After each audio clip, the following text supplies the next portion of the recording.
Hello everybody, and welcome to Theology 101. Today I will talk about how Christ is first overall. Colossians chapter 1 verses 15 through 18 contains a famous song that illustrates how Jesus is first over all things. Notice the repetition of the word firstborn in verses 15 and 18. Now the word firstborn does not mean what we think. We might think that firstborn means that God gave birth to Jesus and he is the eldest son. But the word is where we get our English word prototype. It is the idea of being the model or the highest form of something. Up to this point, Paul has been talking about how Jesus transforms us with his gospel and how we need to be filled with knowing his will and living out his will. But Paul knows that all of us have a temptation. We mix culture and Jesus together because we are not fully secure in him. So the first point Paul makes is that Jesus is first over creation. He is the image of the invisible God, the firstborn of all creation. Now, what does the word image mean? When you see a picture of a mountain, that image represents a real mountain. And when you look at Genesis 1, we see that every human being was created in God's image. In other words,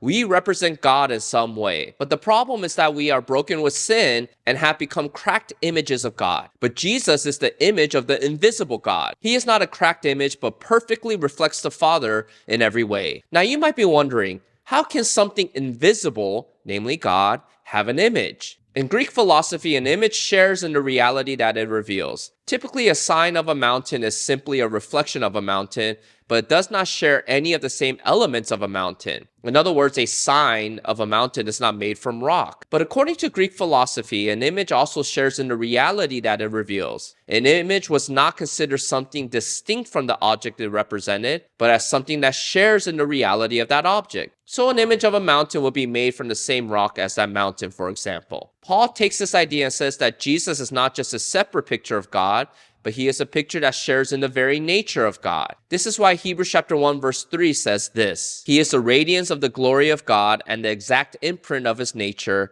and he upholds the universe by the word of his power. Look at what Paul adds. For by him all things were created, in heaven and on earth, visible and invisible, whether thrones or dominions or rulers or authorities, all things were created through him and for him. Jesus is not a part of creation, but he is over all creation. Whether we are talking about human rulers, angels, nature, countries, and culture, all things were created by Jesus and for Jesus. One day, every created thing will bow down to Jesus. One day, the effects of sin on this world will disappear. One day, there will be no death, diseases, demons, and disaster. One day, all things that Jesus created will properly give glory to him. Now, Paul adds another element to Jesus, and he is before all things, and in him all things hold together. Jesus is both the creator and sustainer of all things. What holds the universe together is not a force, but a person. Without Jesus, gravity would cease to work, the planets would not stay in their orbits, and without Jesus, your heart would stop beating and buildings would crumble.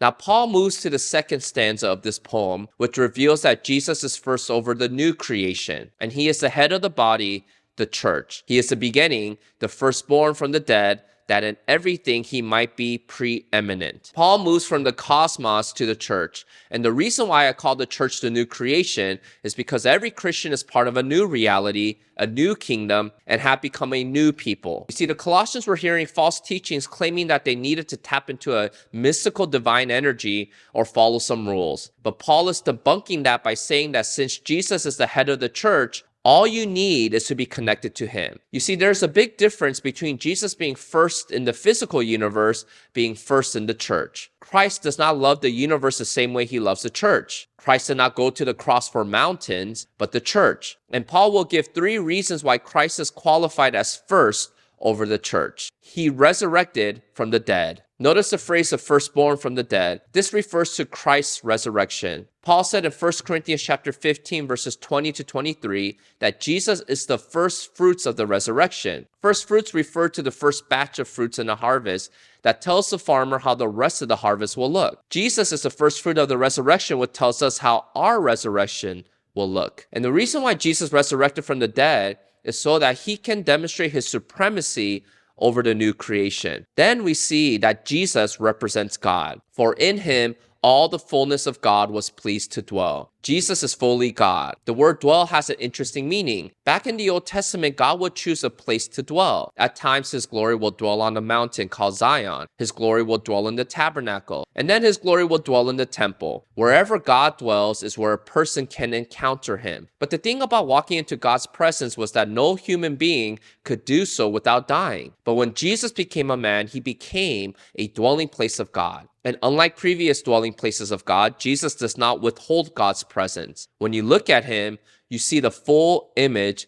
of the Father. Finally, Jesus reconciles all things. And through him, to reconcile to himself all things, whether on earth or in heaven, making peace by the blood of his cross. What we learn is in the beginning, God created all things through Christ. And in the end, God will reconcile all things through Christ. And do you notice that Paul describes reconciliation as peace? Peace is not just the absence of conflict. The Old Testament understanding of peace had to do with wholeness. You see, all of us don't have peace with God apart from Jesus. We might not have direct conflict with God, but we don't feel whole apart from him. We still feel insecure about death because we are not secure in Christ. We feel anxiety when life changes because we try to control our lives instead of fully trusting in God. But through Jesus, we can have peace with God and as a result, with one another. One day, even this physical world will be restored back to peace because of King Jesus. One day, there will be no diseases because of King Jesus. One day,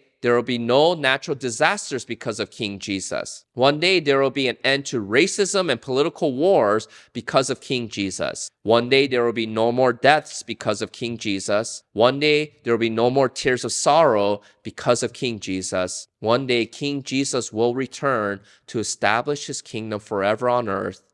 And you can trust in Jesus today because he is first over creation and the church. Thank you to today's sponsor, All Reverence. They offer a free digital worship music app called Maskill. If you want to find out more, I'll leave some links below in the description box. If you missed the last video about how Christ fills us, I'll leave a link for you to watch. And until next time, see you.